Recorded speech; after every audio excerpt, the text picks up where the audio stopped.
Okay, here we are. So the problem with truth and the problem with perception is that I can believe something that makes you angry, so angry you can't even speak. And at the same time, it will be about the same thing that you see in a completely different way and see as completely true. And that both of us are seeing it from a different perspective so that we don't see the whole picture. And I think this is part of the power of one of the things that not just Jordan Peterson, but others have talked about, where if you seek to understand the other side's perspective, you come more towards the center for one. And then also if I can understand your viewpoint, then I can understand some of the reasoning for you to be so angry, and also can understand it in a way where I can dialogue in a way that you can understand. You know, if I understand your viewpoint better than you do, I can discuss it in such a way that you start to see what my perspective is, even if you don't agree with it. And I had that perspective once at work, where I called up a guy and he told me there was no way on the planet that he was ever going to do what we wanted him to do. And the longer I talked to him, I said, well, can we just discuss it? And did we talk about this in my other talk? I said to him, can we just discuss it? And that way you understand what our problems are. And I talked about this enough. I never know whether I brought it up or not. So that's why I asked. No, I don't think we've talked about this. Oh, I lose track of this stuff all the time. So anyway, that's why I never know if I'm telling the same story for the 100th time or the first time. Okay, so at the same time, so I called this guy. Technically, this is about 8 years ago. I call him up and he says, no way we're going to do what you want to do, because wrong. And we had multiple test environments and we were crossing over a couple of test environments. And he says just violated everything he had to, as far as he was concerned about having set up the test environments that way. And so I said, well, can we at least, I used to work in his area in another company though. And I said, well, can we at least discuss it so you can understand the problems we're facing so that we can figure out the right way for us to tool our testing so that it'll fit in. And he was an infrastructure guy. And so we were talking about it, and we were talking about it for about, I don't know, about 10, maybe 15 minutes, where he stops and he says to me, I got to tell you something. I said, okay, what? He says, the longer we talk, the more I think I need to do what you're telling me to do. And I don't want to do it. Yep. But the longer we talk, he says, it's really strange because because he says, you've agreed with everything I said.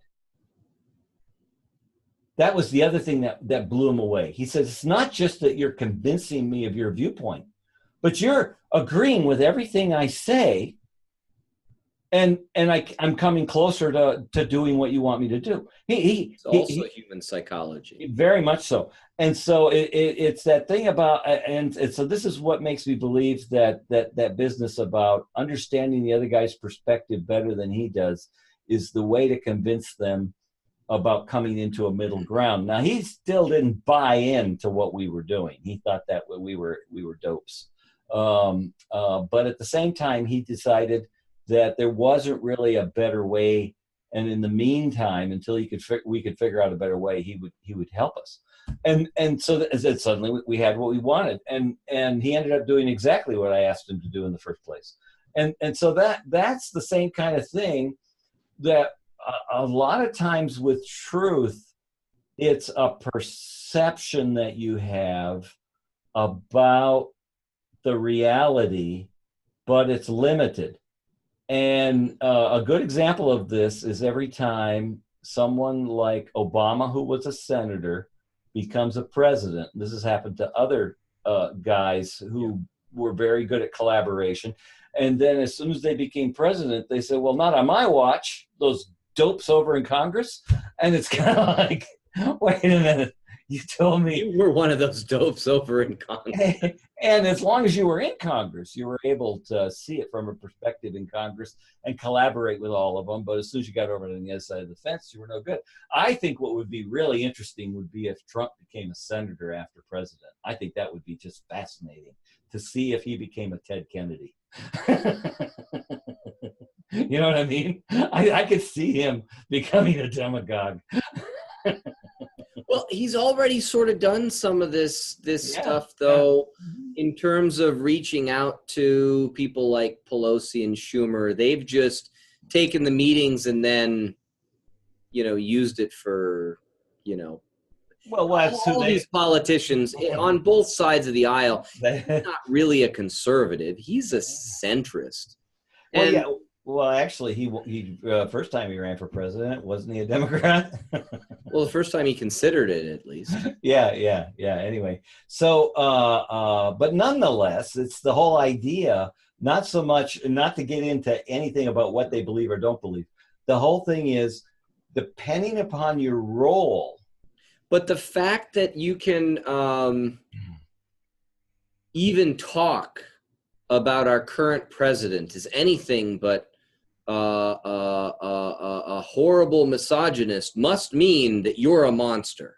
Oh yeah, I know that whole. Well, especially it's not even first or second degree separationist. It's because I don't even know the guy. I never talked with him. I still remember the first time I brought him up after the election, shortly thereafter, and everybody in the room went, "Oh my goodness, I thought we wanted to remain friends. Please, no, nobody talk about it." And it's just sort of like, wait a minute, no, it's a joke. It's a joke. Anyway, and they said, no, it doesn't beyond matter. That, it's like, yeah. So anyway, so again, so this is what everybody says, is that the country has become so polarized that we can't see the other side. And this is the thing about the truth, is that what we don't understand when we become polarized is that there is truth over there on the other side. And the same thing is true, I'll probably get myself in trouble. Putin said some things recently that were, I thought, very profound along those same lines. And, and it's just a perception, and it's a perspective, and it's not ours. And it's kind of like, well, yeah, it sounds like he gets it. And it's kind of like just saying something positive about a man like that, just in senses, both polarized sides. It's sort of like, what? We're going to attack you now because the enemy of our enemy is our enemy and all that nonsense. So, well, and it's interesting though, too, because it's very tribal, and the whole Russia thing really brings this out, that if you can interact in such a way that someone else, might be able to come to terms with you about anything, and that person isn't from our tribe, then you're a traitor. Right. And that's, and this is in some ways, I think, sort of what was set up in this whole Russia. I'm going to call it a hoax, because it's been a hoax. That's charged language to some degree, but yeah. Essentially, if you have anything to do with the Russians, you must be some sort of traitor. Yes, or if you've tried to talk with the Russians, and it's like, if he wasn't trying to talk with the Russians, you would say he was horrible. And if he was trying to talk with the Russians, you're going to say he's horrible. So there's no winning. Right. Well, and that's the other thing is, navigating some of this stuff. It's not like we have a training class like they do for new recruits to say, oh, by the way, when they're firing the guns, you might want to keep your head down. You go into these political environments, and you've come out of some other environment. And frankly, even the guys who are on your side probably aren't all that upset when you get your legs cut out from underneath you, because it's a really vicious environment in politics. And so when you're operating at that level, you don't have any friends. And so if you don't have any friends, who's watching your back? Well, your closest friends might actually be the other guys in similar positions that you are from other countries, from other tribes. So your Yes. tribe sort of becomes the other global leaders. And it's interesting because you see that with Obama and his interactions with Putin. You see that, you know, and Trump is European basically leaders. sided, as best I can tell, despite the trade wars and all this that seem to be sorting themselves out with China. Trump is actually finding closer ties with, some of these kinds of world leaders who, in many ways, are sort of at the same level of global economies and trying to navigate all this for their people in their country. And, and we're the evil Americans. And yeah. so it's just an interesting thing. And there's many stories in literature about that kind of thing too, and enemy mine and all that. And the thing is that the same thing is true, I think, in business, is that the successful business leaders realize that they have to work through other people. And that's when you get the leverage. When you've got one guy pushing against whatever, you don't get the economies of scale, you don't get the efficiencies. The simplest example I can think of is you're going to unload a house into a truck. It turns out when I was 19 years old, was working with a moving company, and the gal I was, who was the office manager who sent me down to the one place, she said he was all there alone and I was supposed to go help him. And I said, so he's waiting for me to get there? I better get right over there. And she says, I'll bet he's got the truck half loaded. And I said, what do you mean? How can you load a truck all by yourself? And she said, well, this guy, he's kind of tiny, but the first time she met him, he was carrying a sleeper sofa out of a house by himself over his head. And it was kind of like, I can't even imagine how to do that. And so sure enough, I got there. The guy really did have the truck half loaded. And, and I was in his way mostly. And he was just a force of nature. Now, it turns out that is very unusual. And also, I would not be surprised the guy died. Well, that the guy was so hard on his body that he, at one point he's just either that or he'll live to 120. It's one or the other. Yeah, it's one or the other. It's nothing in between. But the normal people, if we're going to take a table and simply move it from one room to another, one guy moving a dining table take you all day. But two guys, we just turn it sideways and have it over there. And, 20 minutes later, we got the dining table over there and the chairs all moved around. And so the only reason minutes? 5 minutes. Oh, well, it depends on the table and disassembly required, yeah. And whether you're willing to actually touch it.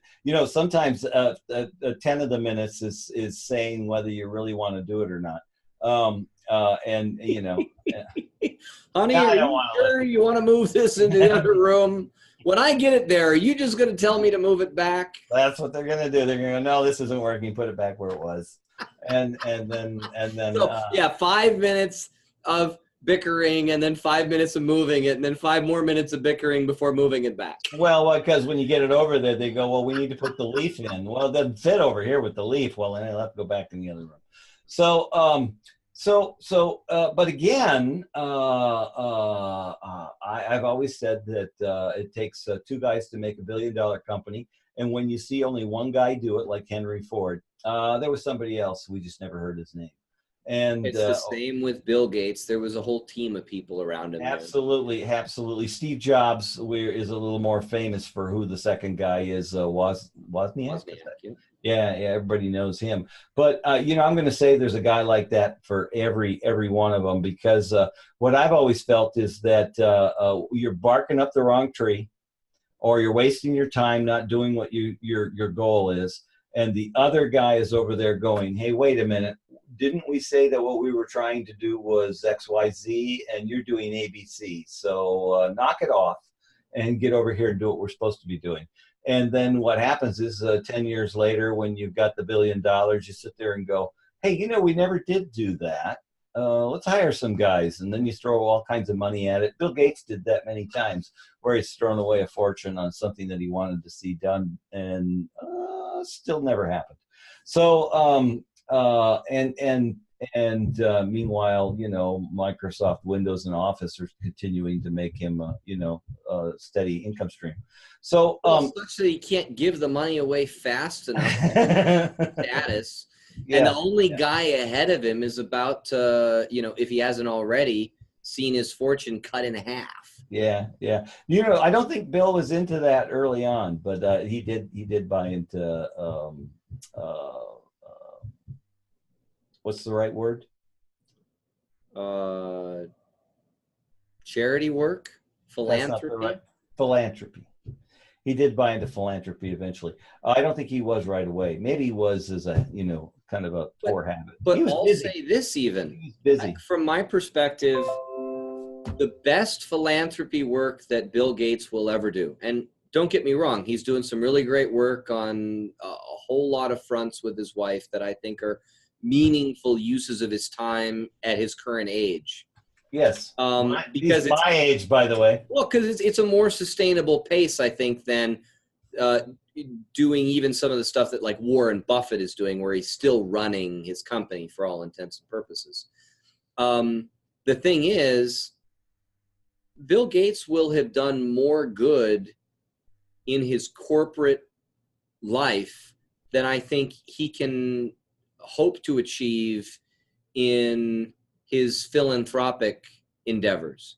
How so in his corporate life? Yeah, the sheer number of people he has brought out of poverty because of the advances made, largely due to the work that he was doing on computers. The microcomputer evolution? You think about, now maybe somebody else would have done it, but I don't know that it would have happened as quickly. And you look at what happened in India and China is happening in China and around the world. I mean, we're now getting people onto the internet in Africa, and it is allowing all kinds of interactions and economies and developments that never would have been possible. And I think the number of lives he'll save in Africa alone probably come more from the work he did in his corporate life than any of the philanthropic efforts he's doing about disease and vaccinations and improving access to sustainable crops and all these kinds of things. Okay, and then with that, we are going to stop. We are going to let you know that in our true hyperbole for hyperbole's sake, we started on some topic and somehow spun into Bill Gates being the hero of the world, and that's the end of our talk.